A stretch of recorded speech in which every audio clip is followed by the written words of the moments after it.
نحمده ونصلي على رسوله الكريم اما بعد فاعوذ بالله من الشيطان الرجيم بسم الله الرحمن الرحيم ان الله وملائكته يصلون على النبي يا ايها الذين آمنوا صلوا عليه وسلموا تسليما اللهم صل على محمد وعلى آل محمد وبارك وسلم۔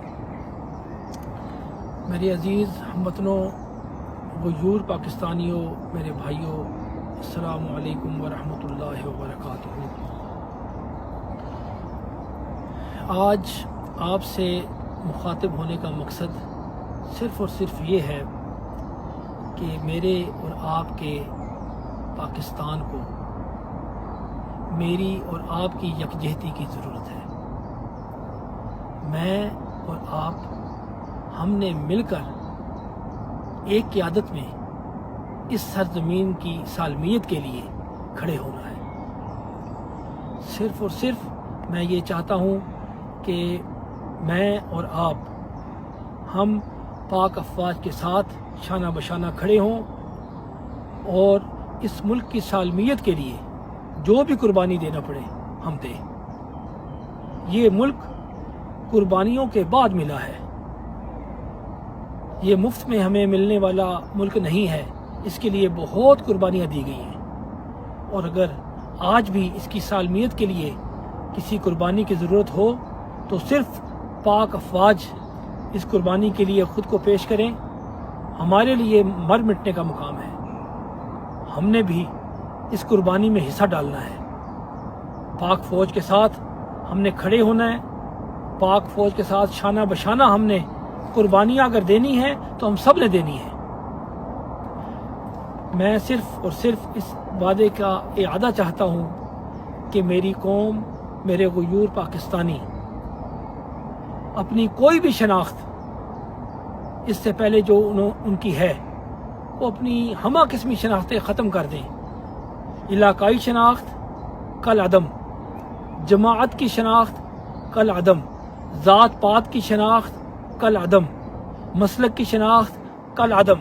اس وقت صرف اور صرف میری اور آپ کی شناخت کیا ہے کہ میں بھی پاکستان ہوں، تو بھی پاکستان ہے، بس اس کے علاوہ اور کوئی شناخت نہیں۔ اور اسی شناخت کے ساتھ ہم نے اپنی پاک فوج کے ساتھ کھڑے ہونا ہے تا وقت آخر۔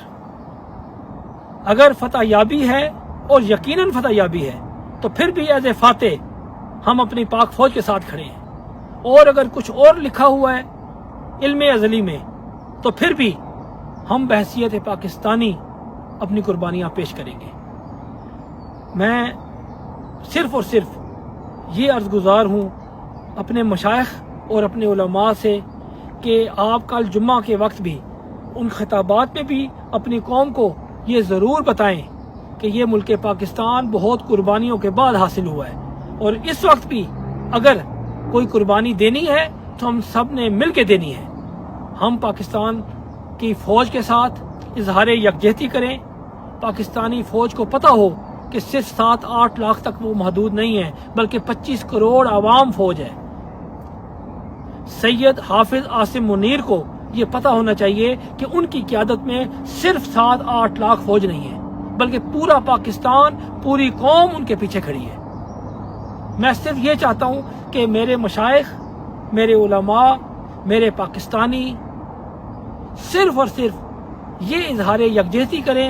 دیکھ لیں اس اظہار یکجہتی کے بعد مد مقابل جو بھی ہمارا ہے، ہمارا دشمن کھڑا نہیں ہو سکتا، کیونکہ اسے پتہ ہوگا کہ اس وقت مد مقابل پوری قوم کھڑی ہوئی ہے۔ سید عاصم کے پیچھے صرف 7-8 لاکھ فوج نہیں ہے بلکہ پورا ملک، پوری قوم ان کے پیچھے ہے۔ یہ اظہار یکجہتی بہت ضروری ہے اس وقت۔ میں صرف آپ سے یہ اظہار یکجہتی چاہتا ہوں۔ اللہ تبارک و تعالی میرا اور آپ کا اور میرے ملک کا اور آپ کے ملک کا حامی و ناصر ہو۔ اللہ حافظ۔